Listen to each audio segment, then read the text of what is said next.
are back with our second conversation for this morning. Yeah, and if you're joining us right now, we have in our studio with us Dian, who is the Chief Executive Officer in the Ministry of Education, Culture, Science and Technology. Good morning. Good morning. Thanks for having me. I mean, Ministry of Education has been very busy for the past few years, not just trying to get everything together for back to school and COVID, but there have been a series of program launches and sponsored programs, collaborations, and so forth. Yeah. So where would you like to start? Wow. Yeah, it's been a busy few months, and I think the mission at all times is for us to really do what we can to make education work for Belize. Mm-hmm. So trying to get everyone back to school is in and of itself a mission. We're grateful that the process of getting back to school is rolling out. I think everyone is happy to actually, be back to that sort of normalcy that we missed over the past few years. Mm-hmm. So yeah, we've been quite busy trying to make sure that the programs that the ministry is running, what we're doing, is of support to the schools and to the entire stakeholder community, because that's what it's all about, right? Before we get into everything in general, let's talk about how you started. So before we got into the kids back into school, how did the ministry begin its preparations? All right. So I think if we would go back to, we actually just wrote a document that's called Education Rebounds. Yes.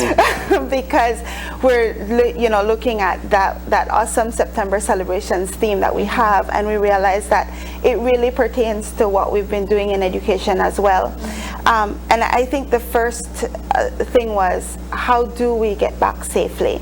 And a lot of that has been from the start collaboration with our stakeholders.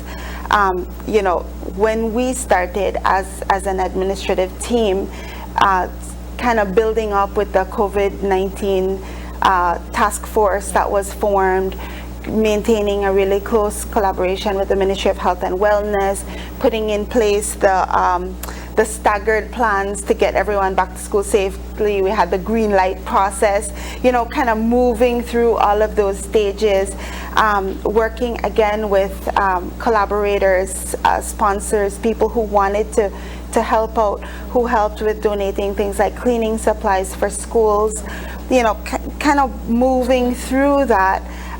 Using data where we could. Our GIS hub became a place where we were recording which schools were open, so people could track that.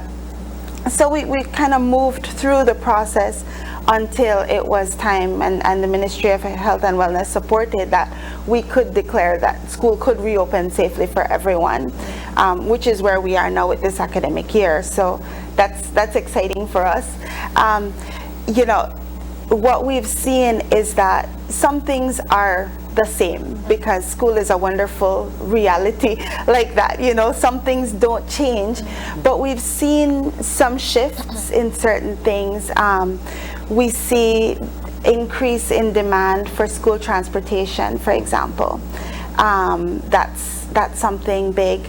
And we've seen the need to be more supportive of different schools in different areas. Needs never go away, but we see that there's more need now in some areas, and obviously the ministry and the government can't meet every single need, but we've recognized the importance of shifting priority in some areas.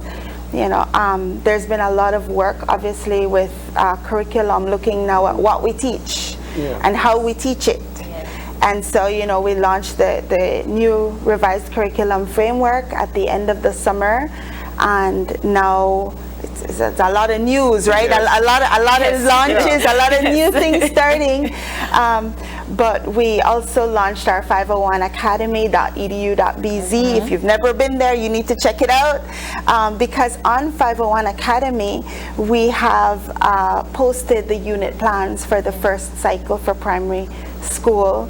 The team is working now on preparing the plans for the secondary schools. And it's really, this is a transition year. This is all new. It's never been done before.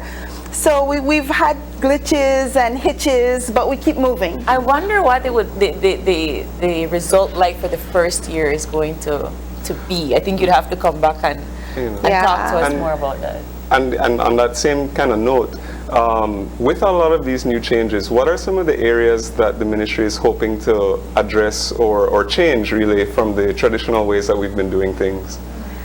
Okay, so I could answer that in the context of the Transforming Education Summit, because our minister just participated, actually both our ministers were present for what the UN called the Transforming Education Summit, and it took place in the few days before the UN General Assembly. And the focus was to bring all the countries together to talk about the issues in education. And they had these, they call them action tracks, thematic action tracks. But really what we recognize is that these are things that everyone is talking about. You know, creating inclusive, equitable, safe, and healthy schools, talking about teachers and the teaching profession, talking about the digital divide, you know, looking at digital transformation, looking at education that is sustainable for life, for work. That's so important. And then looking at the financing of education. These are things that are driving what we're doing, right? We have to look at how are we financing education. We're looking at all those things. And looking at them really in parallel, you know, with it. I describe it all the time as juggling, right?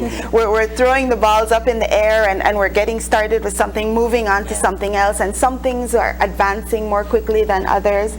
But the goal overall is to be able to attain success in all those areas. You know, in order to prepare for the summit, we had a process of, you know, consultation and reporting.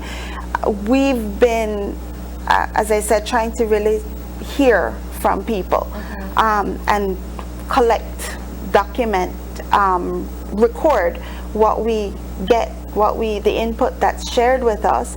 And so we had to submit our reports, which really, you know, we thought it would have been a lot more difficult than it was. It turns out we had a lot of information that we'd been collecting, right? And so we were able to prepare those reports. And then the experience of the summit was so interesting because, for example, our minister was a keynote speaker at one of the presentations on, you know, education for prosperity, people, and planet. And he was able to talk about the moves that we're making in different areas and the plans, and we hear from countries across the world not just the similar situations, but also the similar struggles to find success. You know, how do we deal with these things? What is it that we're trying to achieve? And, you know, and then there's also the opening of the door to support, you know, to talking to some the minister from Finland, who later reaches out and says, well, how can we support you? You know, that sort of collaboration, you know, on an international level is amazing. And is that how we are able to attain other collaborations, such as like the NASA-sponsored global program? Yeah, that's another new one. And that really just happened that the U.S. Embassy reached out and said, you know, we have a program, are you interested? And of course, because especially with our newly formed Science and Technology unit, we said yes, because we really want to be able to build not just the interest in science and tech, but across, you know, the capacity across levels, across education levels here. So it's just been keeping that door open, you know, saying yes and beginning the process of working. Nothing happens overnight. So it takes a little while. You have to do some preparatory work. And even now that we've signed the agreement, we're still at the beginning stages where we're learning what we need to do, how we need to work the app, what support we can put in place 4 schools and individuals who want to sign on to this. It seems that there's so many moving parts that are happening within the ministry. How are you monitoring and making sure that all of these collaborations and programs provide fruitful success? Really? No, I mean, it's beautiful work. I just, kudos. Why are you here? Yeah. We have an awesome team. You know, both our ministers are very engaged. They're hands-on without being, you know, too hands-on. I hope they're listening to me. No, but it's great because they're supportive of what we're doing, and they're helpful. You know, where they can, they play an important role. Our Chief Education Officer and our Deputy Chief Education Officer also, you know, we're working really well together and able to take lead in different things. And I think that's important, right? One person can never do everything. We have a lot that's going on, and we have a lot of people who have great capacity. And so it's a matter of, you know, trying to work together and get things, the balls in the air, right. Get something started and letting it run, and then, you know, moving on and then coming back and checking in. We do that a lot. Yeah, because I believe that Minister Zabane was in, I want to say, South Korea at the moment, right? No, he's back home. Okay, and so what was his mission over there like, and what is he bringing back to us? So he was exploring science and technology options for us, what's available for us in grant funding. We're working on developing a science, technology, and innovation strategy. And so, you know, it was a lot of what's important here is being able to look outside of what we know and looking to friends across the globe in this case, and seeing, you know, what can they offer and how can they support us. And so we're grateful that he had that opportunity. Seems like South Korea is a place to look at, because I believe Minister of Transport was just there earlier this year, Minister Zabane. So is that something that we're seeing, that we'll be having more diplomatic relations with South Korea? I can't really speak to that. What I can speak to, though, is just the need for us to continue to be open. You know, I think maybe almost a year ago, when the Office of the Prime Minister and the Ministry of Economic Development ran that Belize is open for business slogan, I think it was so fitting in a lot of ways, because I think what we are is open to collaboration. We're open to listening, we're open to sharing, and that's really going to be of benefit, not just for the Ministry of Education, but for all the ministries. This is what we're seeing. But I think I think I've mentioned this to you in the past, that this particular administration is very keen on working with inter-ministries, so you all collaborate with one another. Yeah. So we were talking about how the Ministry of Education is working towards betterment for face-to-face learning. Have you been speaking to other ministries like the Ministry of Sustainable Development to see how you be able to strengthen some of your motives? Yeah, there's a lot of that kind of across ministry discussion and collaboration in different things. I think, for example, with sustainable development, something like the GLOW program is particularly of interest to them. And there are other ways that we're linking with other ministries too. The Ministry of Human Development, for example, we've been speaking with them about things like linking services. Right, so we have a lot of work that's happening in special education. As a matter of fact, on Thursday of this week, we're launching the Inclusive Corner as a page on 501 Academy. And on the Inclusive Corner, we're going to have resources available so that parents, teachers, and this is all free, people, you know, you can download checklists, tools, all kinds of available resources. One of the things that's going up is sign language courses. It's going to begin online training, because last week was the International Day for Sign Language. Yes. So, you know, the Inclusive Corner is going to have that sort of resources. As we build our internal, for Ministry of Education, capacity, we also are reaching out to other ministries to see how we can be supportive of one another. Human Development has their own reporting system, for example. We want to make sure that it's collaborative so that if they recognize that there is a child who needs support in one particular area, that it can be linked with us. Right now, I have to mention the Education Upliftment Project, Together We Rise on the South Side. It's not even been a month, but we're working with those schools. There's amazing collaboration between the principals, our team at the ministry, and we have collaboration from the police department. They've been amazingly supportive with really whatever is needed. We've seen recently that there's been a rise in fights on the street after school. And so they have stepped up and said, you know, how can we support and how can we help, and, you know, what do we need to do? And so that collaboration is really important. It's key. We're so grateful. The Ministry of Labor has been working with us with technical and vocational education and training, looking at what's needed in different areas, you know, and these aren't solutions that we're going to have immediately. You know, education is long term, right? We don't snap our fingers and see changes. So when we're talking about new programs, you need to understand that those programs have been, we've been working towards that. But there's a lot. Is there anything that we can look forward to in the future in terms of tertiary level academics and programs? You want me to reveal all my secrets? Yes.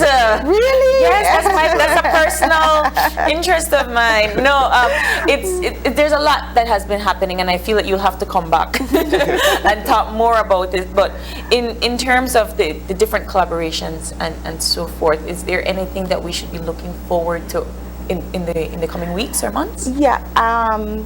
Actually, 501 Academy again, we're going to be launching, I want to say by the end of this week, but I could be wrong. There's a collaboration with UB and the history department. Soul of 21, it's an amazing project, right? Looking at the internationalization, the road to independence through internationalization. And again, through 501 Academy, we're going to be able to share the educational resources that are being created. You know, history is so amazing, and if we don't talk about it, if we don't make it real, we lose it. And so, and so 501 Academy will have the History Club page. That's also gonna be available, and anyone can access this information, right? I think we are often a culture of complacency. We're very often a people who will sit back and wait for people to bring everything to us, whether it's a cup of coffee or information. And one of the things that that we're learning, I think, as the world moves beyond the pandemic, is that we have to find information. We have to go out and get it. And so we're trying in the Ministry of Education, Culture, Science, and Technology to make sure that we support the quest to learning. You know, it's not all about spoon feeding anymore. We talk about competency-based education. We're talking about building skills, building capacity.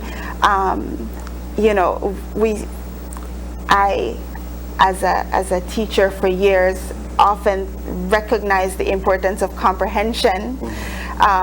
And you know, you guys are young, but I'm sure your parents talk about comprehension as an important skill, right? Yes. as a teacher, we talk about comprehension as a skill. You know, comprehension isn't something that just automatically comes. It's a skill. You have to build it, and you build every skill by practicing. You read, you learn, you investigate.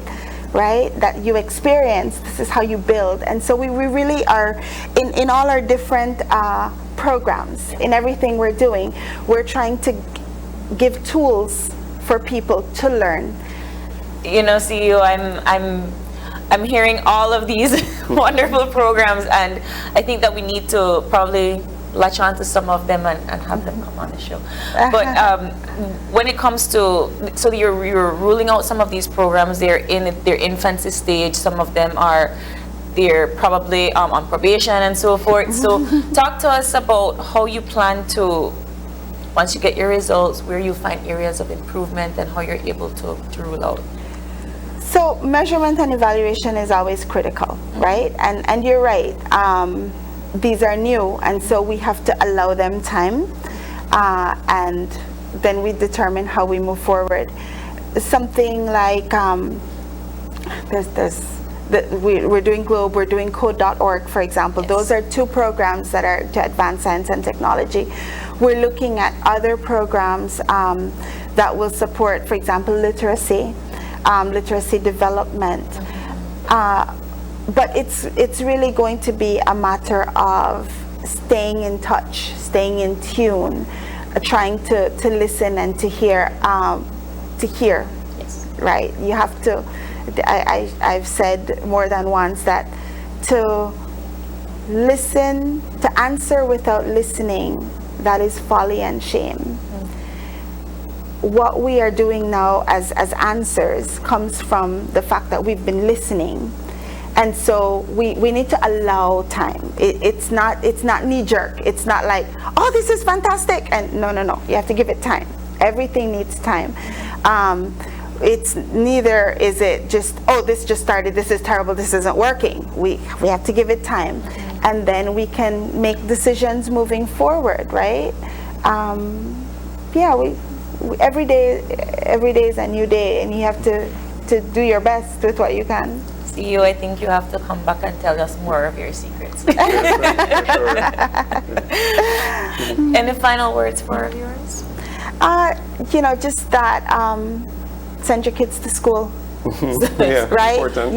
That's really important. Make sure that those kids are in school. That's critical. Our teachers are working really hard. We're grateful for all that they do. We're grateful for the communities that exist, that are supportive across the country. And we're grateful for everyone who works together to make sure that our schools can be safe and healthy and inclusive. That's why we do what we do. Yeah. Oh, absolutely. Well, CEO, thank you so much for coming in and sharing. We covered a lot and ground today. I know, we're like racing through everything. But thanks a lot for coming in, and we really appreciate it. Sure thing. You guys, we appreciate the time. And with that, we are going to be taking another short break, and we will be right back, so please stay tuned.